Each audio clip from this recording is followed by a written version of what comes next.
Well, good afternoon and good evening, ladies and gentlemen. I'm really feeling very proud and privileged to organize this session through the WISH. This is a collaboration between WISH and World Psychiatric Association. As you know, WISH is one of the very important organizations working in the field of health and social care. And we are privileged that this association is supervised and patronized by Her Excellency from Kuwait. And similarly, World Psychiatric Association is the umbrella organization of psychiatrists. We have got our branches in 145 countries, and we represent more than 250,000 psychiatrists worldwide. This Congress is very important to us because the organizers have given us an opportunity to talk about mental health, COVID, and what should be the ideal and best opportunities that we can use. And I'm grateful to my three speakers, especially the first speaker, who is His Excellency Muhammad Sarwar, Governor of the biggest province of Punjab.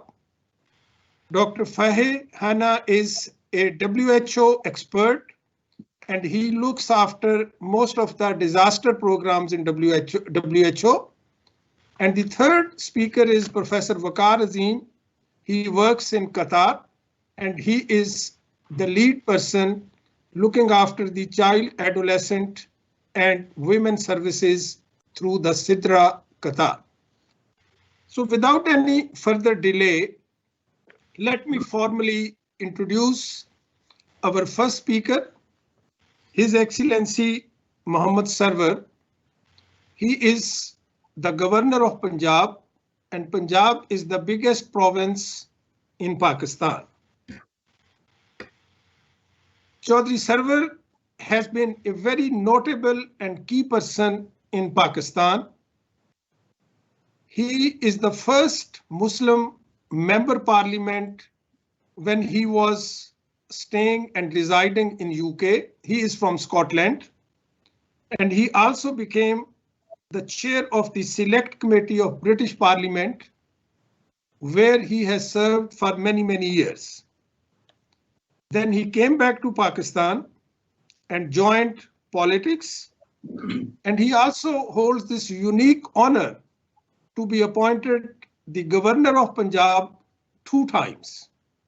This, in fact, speaks about his high caliber and his vision.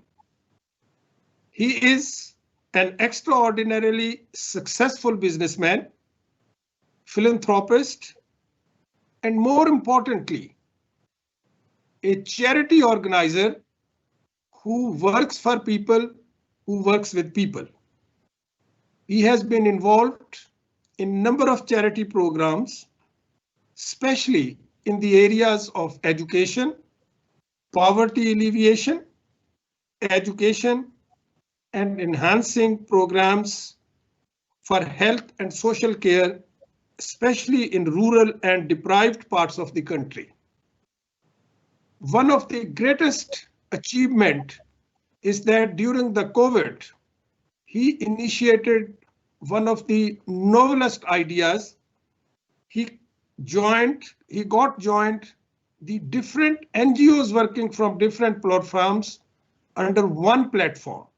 And this is how his vision really made a big impact on all of us in the health and social care in Pakistan. So, Mr. Governor, thank you very much for joining us. If I may be allowed, I should ask you with the first question.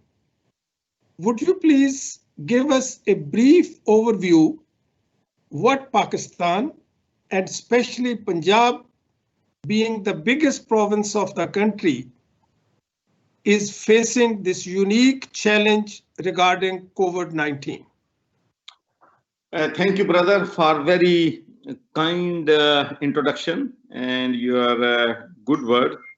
And I'm really grateful to Brother Waqar and Fahad Hana for joining us on this very important and challenging issue of mental health. And I want to pay tribute to Wish and WPA for doing a wonderful job for humanity. And I'm pleased that there are almost 250,000, Sky Trust who are joining hands with WPA to help the people who are in desperate need of help. Now, as you mentioned in your introduction, we had a huge challenge. I think the world is facing a huge challenge, this coronavirus pandemic. Nobody expected this. No organization, no country knew how we are going to manage this, how we are going to cope with this. When the whole thing started, and I was talking to my friends in politics, in medicine, and other representative other institutions, this was frightening for us in the third world country, that if the countries like United Kingdom, United States of America, Italy, they are finding it very difficult to cope with this virus, what is going to happen to us? Now, we have one challenge was the coronavirus, the disease, the deaths, and we did not have, to be honest, the proper system of testing, because, the best thing you can do is you identify the people who are patient of coronavirus, and then you isolate them and treat them. And we didn't have a capacity. Our capacity was almost 4,000 or 5,000 people we can test in a day. So our first priority was how we can increase the capacity of testing. Then, all our large hospitals were already full before even corona. We did not have enough beds, overcrowded beds. So the next challenge was when the patient will come, where we are going to house them, where we are going to keep them. So we were desperate to increase the capacity of beds in our hospital and many other hostels and many other places. So this was the second challenge. And then we did not have the this N95, PP kits, masks, sanitizer. So this was another challenge where we are going to get these, necessities which we needed in this COVID virus pandemic. So these were the challenges. And then the biggest of all challenge was that we can't afford.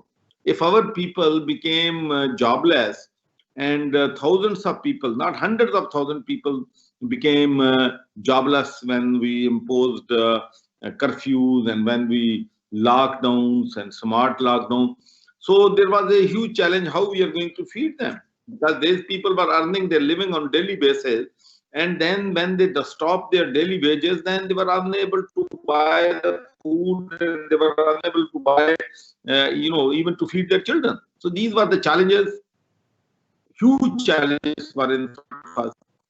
So the first thing our government did was that we luckily had an ADRA, which is a very sophisticated system where we can define who are the poorest of the poor, what are the family background, and how many people have lost their job. So we got that information, and you will be pleased to know that to 12 million families, we provided 12,000 rupees per family to their home, so they can run the expenses of their family, they can buy the food and continue their life, needy basic needs of the day. Then, as you said before, my priority was when I became governor in 2013. One thing I realized in Pakistan, that there are many organizations in Pakistan who are working day and night, who are doing a very good job. But there was no cohesion, no cooperation, no communication between these organizations. So I thought if we all work together and we learn from each other, we have concerted efforts, we can deliver more. So I established a Punjab Development Network in which 65 organizations joined hand, and Dr. Amjad was the chairman of this Punjab Development Network, and I became the patron-in-chief. And we started working together in health, in education, and in disabilities and mental health, all these issues we were working together. So when this corona started, then we invited all these organizations, we asked the people, and you'll be surprised to know that 165 plus organizations came together, and we started working in, on all these issues, that how we can help the people who are in desperate need. And I just give you one example. I got a phone call. The state has very limited resources in our country. And I received a telephone call from the IG prison. He said to me that there are 46,000 prisoners in Punjab, and they don't have masks, they don't have washing soap, they don't have bath soap, they don't have sanitizers. So there are lack of facilities, and there is a real danger that this virus will spread within the prison if they did not have these precautionary measures, and if they did not have these, the necessary things like sanitizers and masks. So we spoke to these organizations, and within 7 days, we provided everything they asked for to 46,000 prisoners. We distributed food parcels for 1 month to 2 million families. So this was all, which was voluntarily. People give us a donation. People give us some money. Sir, these are exemplary efforts coming from a very low resource country. Now, linking this COVID situation with the mental distress, because that is a sort of another issue. And would you like to just emphasize its importance and some suggestions about that? I tell you how I came to know. When this pandemic started, our hospitals became overburdened, and the Pakistani culture very well, that if one patient goes to the hospital, there are 6 people from the family go with him, with her. So, and they remain there, they stay there unless the patient is released from the hospital. So one day I came to know that there were 30,000 people came to Jinnah Hospital one day, because there was a panic. Everybody was going there for checkup. If there are 2,000, 5,000 patients, but there were 25,000 people attendant who went with them. So then I called the meeting of all the medical universities vice chancellors, and I said to them, look, universities are closed. Our professors, our consultants, our medical students who are in thousands, they are free, they have nothing to do. If we launch this telemedicine center helpline, that will probably reduce the burden on the hospital, and we can check those patients on the phone and on the video line. You'll be surprised that more than 10,000 doctors, consultants, and final year MBBS students join us within 1 week. They registered themselves, they didn't take any money, they didn't take any wages, they went to the centers with their own car, in a taxi, they paid for themselves. We were only providing them lunch or a dinner or a food when they were working. So this kind was the spirit, and this kind was the commitment from our medical profession. Really, they proved that they love people, and they are willing to offer their services free of charge to the nation.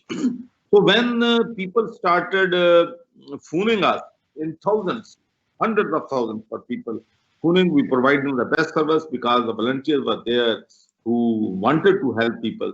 Then we realized there were a lot of women who were phoning, and there were male doctors, and they could not discuss their private health with them. So then we immediately established this helpline, women helpline, in which all the women talk to the women doctors and discuss their issues. And within 3-4 days, I was told by the doctors and by our vice chancellor that we have a big issue there. There are a lot of people who are phoning. They have gone in depression.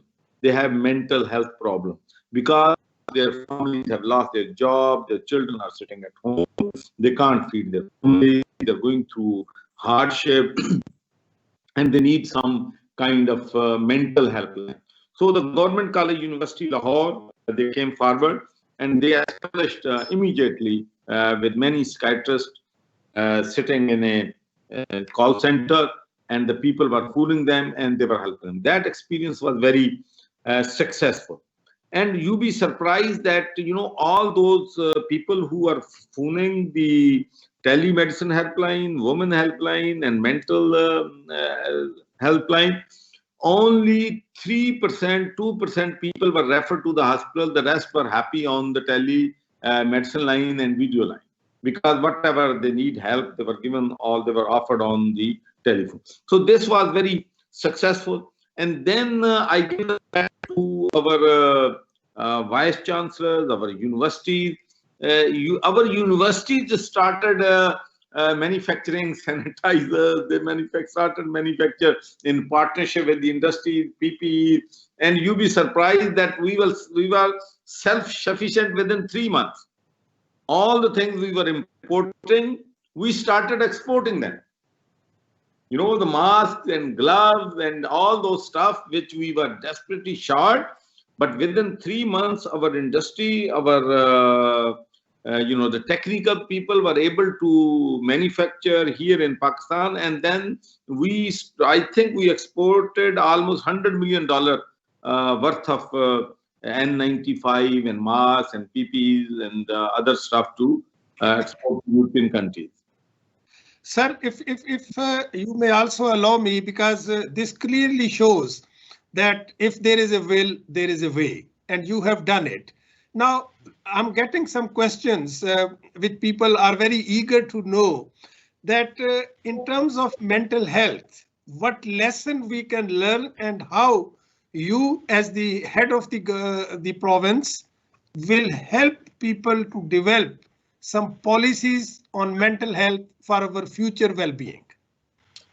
Look, this is something where you can help. I just, when I talk to the people, I talk to the psychiatrists, I talk to the doctors, they tell me the problems, they tell me what can be the solutions, whatever I can offer them, wherever I can facilitate them. If they need resources, I will provide them the resources. But end of the day, all these mental problems, solutions have to come from our medical community. You are the people who know better. But what I know is, and what I have experienced over the years, it is the hardship, it is the poverty, it is the lack of facilities which drive people into mental health problems.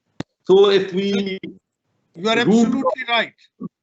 If we deal with root causes, and the people who go through this crisis, if we give them proper service, proper awareness, proper guidance, believe you me, this can, in the beginning, right in the start, when people go into depression, if there is some advice available to them in the beginning, they will not go into serious problems. People go only in serious problems when there is nobody to talk to them, there is nobody to help them, and they feel the society has abandoned us, society is not interested in us because we have a psychological problem. So then that's where the problem. But if they feel that there are people who are willing to help us, people who are willing to listen to us, people who are willing to communicate with us, the problem can be easily resolved. A lot of people who are fooling in a desperate situation, but when they were told, no, there is no issue, there are, the hardship, the difficult time, but we will come over this.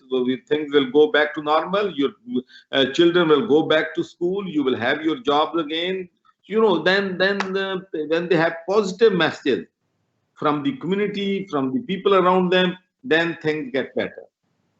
Sir, this is very important, and we know that I wish we could have more time to listen to you. But just coming to my last question. No, we will be at your disposal, but just last question, sir. What message you really want to give to the regional and international community, that how should we really face these challenges? What my message, being myself in politics of United Kingdom and a business in United Kingdom, only my one message is that the people in Britain, in Europe, in United States of America are very lucky that they have a very strong health service there. They have a system there. They have a welfare system there. They have a, the people, elderly people and people who are unemployed, there are resources for them. But in third world countries, unfortunately, these facilities are not available. So even what I say to the people, that their small contribution, honestly, I say to the people, your small contribution can change the life of one family. Few pounds, just for eye operation. There are people who are, have eye problems, but if you spend even 10 pounds or something, you can have operation and they can have a, they can see. So you can imagine, the small help from the international community and small help from the privileged community can make a difference to thousands and hundreds of thousands people's life in third world countries. So what I say it is that the people who are left Pakistan for a better future, or left Pakistan to earn their living, remember your brothers and sisters who are in hardship, who are in desperate need. Your small help can make a difference. Like people like you who are in medical profession, I'm glad that you are still in contact with the people of Pakistan, and you care about the people of Pakistan, and you care underprivileged and especially mentally health problem people. So your contribution can make a big difference, and we can assure you that in any way, when you are here for a noble cause, we will facilitate you. We will make sure that your contribution is reach to the right people, to the genuine people, to the really desperate people. And inshallah, working together, this is my belief, and this is I can summarize, my 50 years of experience in charitable causes, in politics, in business, that when we work together and we work in good faith, Allah subhanahu wa ta'ala help us in those difficult times. Oh, thank you. Thank you very much, sir. You have really given us a lot of hope, and you have set the scene that no health without mental health. And this is probably going to be a very, very powerful message. Indeed. And sir, before I go to my next speaker, I just want to apologize for I was so overwhelmed that I did not give the full name of Her Highness Sheikha Moza bint Nasser, who is the patron and the move behind this wish. And we have got a very vibrant CEO who is actually driving us mad to work for this Congress and for this cause. So without any... Brother, yes, I want to say about Her Highness. She is leading a very noble campaign, very noble cause. And our brothers and sisters from Qatar, I'm very pleased and very proud to say that they know how to face the challenges, and they know how to deal with the crisis. And I visited Qatar Foundation. They are doing an excellent job, and other organizations. And I think there's a lot we can learn from the Qatar and the leadership of Qatar. They are doing humanitarian work. They are doing for good causes. Really, we are proud of our brothers and Her Royal Highness. Thank you very much, sir. And without any further delay, I would now introduce a very valued colleague, a friend, and an expert from World Health Organization. He is Dr. Fahmi Hana. He is the focal person for MH, PSS, and COVID-19 from WHO, and he is co-chair of the Interagency Standing Committee Reference Group for Mental Health and Psychosocial Support in Emergencies. He comes up with a vast experience of working in very, very conflict areas. And thank you very much, Dr. Hannah. And my first question to you would be that WHO has a unique role in promoting and strengthening different areas in global health and social care. Would you please tell us some salient feature of WHO's programs you are involved in different countries that you did regarding mental health issues during COVID-19 pandemic? Professor Javid, thank you very much for this opportunity to be part of this distinguished panel of speakers. And I would like also to thank WISH organizers for the opportunity to be part of this remarkable global event. COVID-19 has huge impact on mental health and psychosocial needs. COVID-19 has impact not only directly. We now know that COVID-19 itself as an infection would have mental and neurological manifestations in COVID-19 cases, direct effect on patients themselves, including not only symptoms such as insomnia and anxiety, depression, or neurological conditions such as delirium or even epilepsy in some cases, or stroke in some cases. But also the anxiety, the distress itself of people who are waiting for diagnosis, people who suffer from physical isolation in quarantine, affecting their families also indirectly. Older adults who have to be isolated, and sometimes physical isolation may lead to social isolation, and social isolation is a risk factor for mental disorders itself. We know also that many people have their livelihoods affected, and adversity is a well-known risk factor for mental health conditions.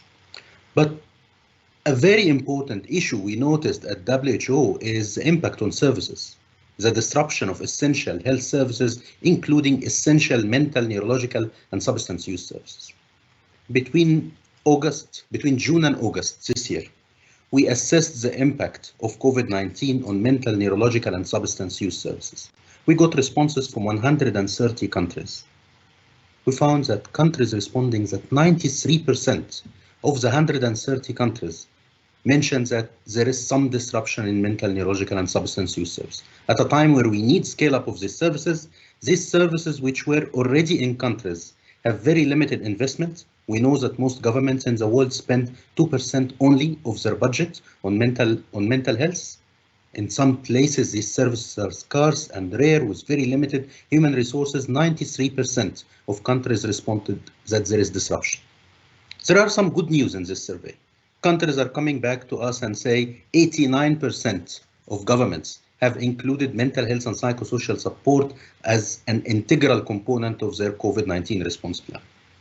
2/3 of the responding countries has said that they have multi-sectoral platform, means engaged in Ministry of Health, Ministry of Education, Ministry of Social Affairs, in a multi-sectoral mental health and psychosocial coordination platform. But the bad news we found in this survey is that 17% only of countries said that they have full allocated funds for mental health and psychosocial activities implementation. So what we saw as limited investment before COVID-19, we still see as limited investment in this area. Countries are responding with innovative methods. So around 70% of countries say that they have helplines for mental health. 70% of countries are also saying that they use remote or telepsychotherapy. The WHO position in this, we are a technical agency. First, WHO is leading interagency coordination, including in the area of mental health and psychosocial support. WHO is co-chairing a group composed of different UN, international NGOs, and Red Cross and Red Crescent Society, which play an interagency leadership role. WHO also provide technical guidance, standardization for countries, and also direct country support. In COVID-19, the recommendation of WHO to all countries and through our network of country offices and through communication with governments is to deal with mental health and psychosocial support in the context of COVID-19 response as a cross-cutting issue.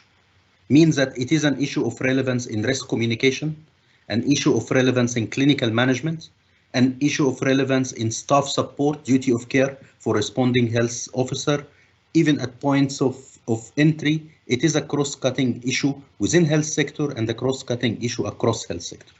WHO developed wide range of guidance, including, for example, guidance on risk communication available in 14 languages with mental health and psychosocial component for stress coping for population.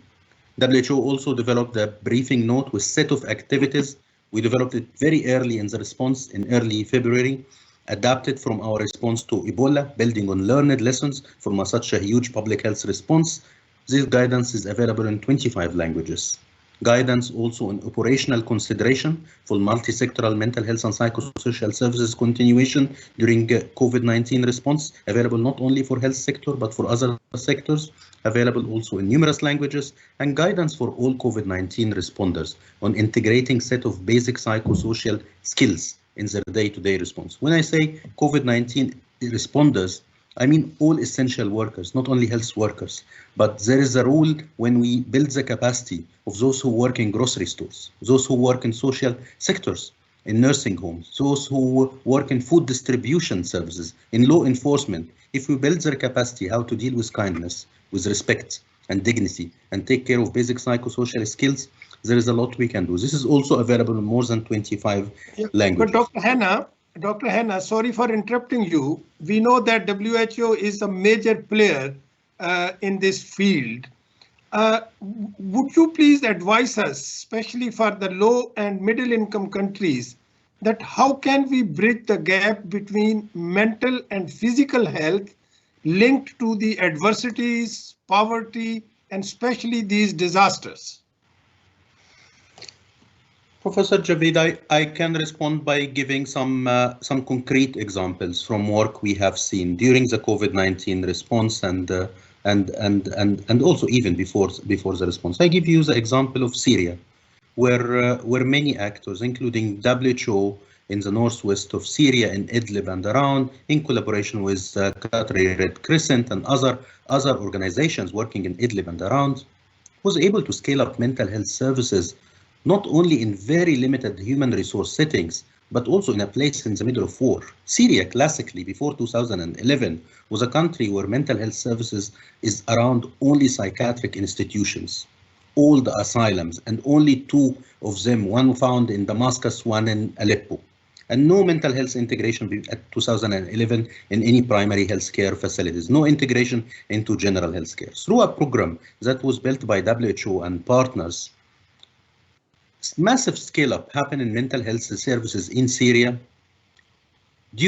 despite of, or maybe because of, the ongoing conflict, where attention was given by many local actors and humanitarian organizations.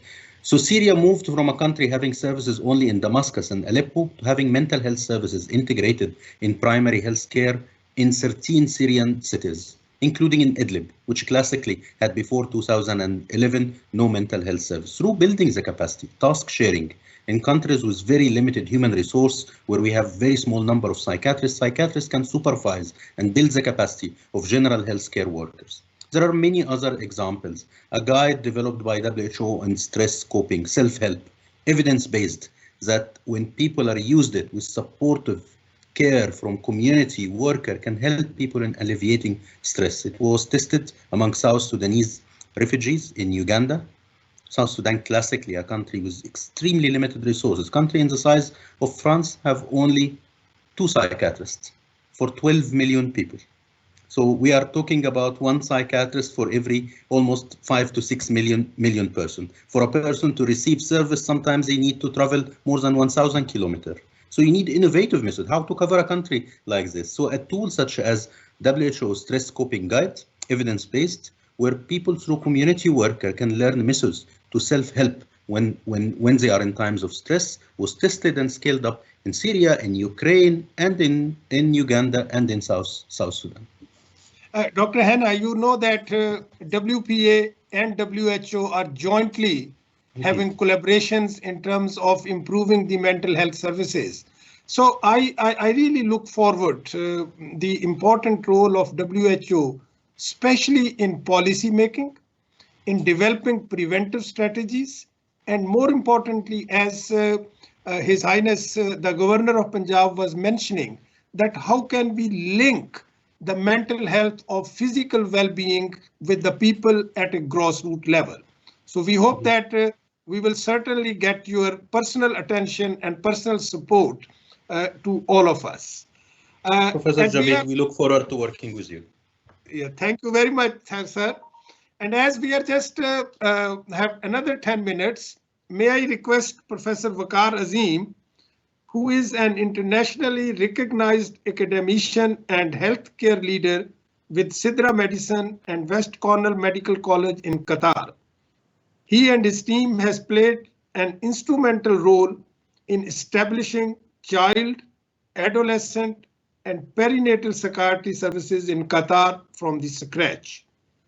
Under his leadership, Sidra Medicine developed world's first and only AGGEMEI training program in child and adolescent psychiatry. And we are in consultation with him and with his government to establish some collaborating center through the efforts and the support of World Psychiatric Association in coming years. So Professor Azim, you have got two tasks. One is that because of some technical problem, we received a lot of questions for His Excellency Governor Punjab. If you could also summarize, but before you go for that, would you like to tell us that in your practice and the initiatives you and Qatar government has taken in dealing with child, adolescent and perinatal problems, especially with reference to COVID-19, quarantine, social distancing, what are the messages that we can really take as a take-home message from your side? Sure. Thank you so much, Professor Afzal, for the introduction. It's an honor to be in company of these esteemed panelists, His Excellency Governor Punjab, Dr. Fahmi Hana, and Professor Afzal Javed. I will just say a couple of quick things. First is living in Qatar, I know the impact of WISH, and I'm extremely thankful to Her Highness Sheikh Moza bint Nasser for creating this global forum, and also congratulate CEO of WISH, Ms. Sultana Aftal and her team for organizing this very successful conference in such difficult times. Qatar has made some very progressive efforts regarding mental health to start with. For example, first, Qatar has a national mental health strategy, which is, I think, instrumental in putting some services in place. Secondly, mental health is one of the major pillars of national health strategy. Country also recently developed national mental health law. So those are some of the basic things nationally country need to have to build some pillars for mental health. Regarding COVID, I think there are some major organizations which play a huge part in putting things together. Of course, our organization CIDRA, HMC, PHCC, NOFAR, along with Ministry of Public Health, worked hand in hand to provide services for people who were impacted by this pandemic. I think the most notable thing is that the country developed a national hotline for people who were suffering for emotional and mental health issues, which I think has played a huge part. I'm very grateful and to my team at Sidra, who mobilized very quickly to provide telepsychiatric services to all our patients, children, women, and families, which I think has made a huge difference since March of this year. Now we're going back to more in-person services. Secondly, what country and Sidra did, providing medications to people who are impacted with mental health issues were a huge issue. And we started a postal services that medicines can be delivered to people's homes. So I think that has been instrumental. Other things, what we did, at least at Sidra and nationally, a lot of community webinars, close collaborations with the schools. Also, we did a lot of things for our frontline staff. As you know, there's a huge impact physical, a lot of people die, morbidity, as well as emotional issues, whether it's stress, anxiety, and depression. So we did a lot of things for our staff at Sidra, including webinars, sport groups, counseling centers. So our team played a huge part in serving our community as well as our staff, along with our Department of Occupational Health. So that is kind of in brief. Professor Azim, I mean, you are absolutely right, because you have already answered my question about this frontline staff, because we at World Psychiatric Association are mindful that this staff needs to be provided with full psychological support, because we cannot afford having burnt out people. So just if the last question, before you come up with any other questions, what should be really the take-home procedure, process, or message in terms of strengthening the services for our first-line staff for their emotional well-being? I think we have to think about this issue at 3 levels, and all are very important. It's extremely important that our frontline staff are doing well to provide better care to our people when they're suffering. First is at the individual level, like how they take good care of themselves. For example, hydrating them properly, getting a good sleep, balanced nutrition, exercise, doing things which are important for them. So I think self-care is one of the most important things. Second thing, you have to think about what we can do at institutional level. So the institutions need to be very supportive of frontline staff during this pandemic regarding, for example, when they should get the sick leave, what they should do with the child care, how, if they are burned out, what kind of services, occupational health or counseling services are provided in the institutions. And the third biggest level is at the national level. Are there policies and procedures at national level to support our frontline staff, whether it's financially, emotionally, for their families? So I think all 3 levels are very important to support this population.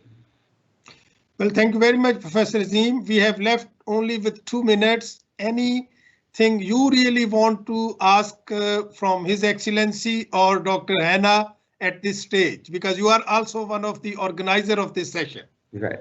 I think we are getting a lot of questions, and we have hundreds of people watching this from all around the world. So we don't have much time. So I will put one question which I think is important for all of us, but it's mentioned regarding especially Pakistan. But I think Dr. Fahmy and Professor Afzal can also address that. And I know it's a huge issue worldwide. Question is stigma regarding mental health. Is a big thing in Pakistan and in a lot of other countries and around the world. Any suggestions what we can do regarding that? That's one of the major questions asked from the audience. So let's hear from the politician first. I was going to ask the question myself, but you see, one of the real issue is a lot of people I know, and the families I know, if they have some mental health problem, one way or the other, they want to hide it. They don't want to tell people. They don't want to tell their family. And I think this is very important, that we should give the confidence to the people that if there is any problem, that can be resolved, that can be helped out, but they should not keep it to themselves in case what people will think. You know, in our society, one of the biggest problem we face here, if somebody becomes even ill, even that there's some breast cancer or something like this, go for a checking, they just are, terrified. The people will know. So I think there has to be some kind of educational program where we give people the confidence. If they have an issue, they have a challenge, they can speak to someone who can keep it confidential, and this confidential will not be broken, and they need to realize that if they discuss with their doctor, that will be kept confidential. One question I have is, Dr. Afzal, which to Hannah, unfortunately, mental health is not on the top of agenda all over the world. This is, we like it or not, but this is the fact. How WHO can give incentive to the countries that all those people who will follow these and these guidelines they will be having some kind of partner, some kind of incentive from WHO. So all the governments and particularly the leaders of the third world country and politicians take mental health as a priority. Yes, Dr. Hanna, this is a $1 million question. Indeed, and I will start with a question on stigma. A key way to address stigma is participation. We don't talk about people with mental health condition. We have people with mental health condition presented in our meetings, in our events, and talking about their needs. We know that people are afraid from what they don't know. If you interact more with people with mental health condition, hear about success stories of coping, we know that evidence-based, that's effective for stigma. Second way is integration, not having mental health segregated, including in messaging from other areas of work. A children's storybook developed by WHO, integrated into educational institutions, was about children coping and with stress and COVID-19, was translated in 130 languages, becoming one of the most. Dr. Hanna, sorry for interrupting you. We are just running short of time, but we will invite you and we will seek your help to come to these countries and guide us how we can really take the stigma and how can we manage that.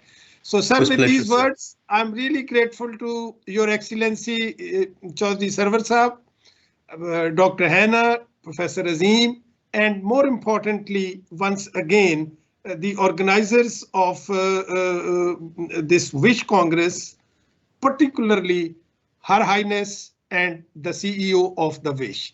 And we hope that next time, inshallah, we will be able to meet face to face, and then we will have more time to listen to these experts and the philanthropists, which is really making and shaping our society. Thank you very much, sir. And with these words, I say goodbye and good night to those who are at the time of going to the bed. And thank you very much, sir. Thank you. Thank you. Bye. Thank you very much. Goodbye. Thank you.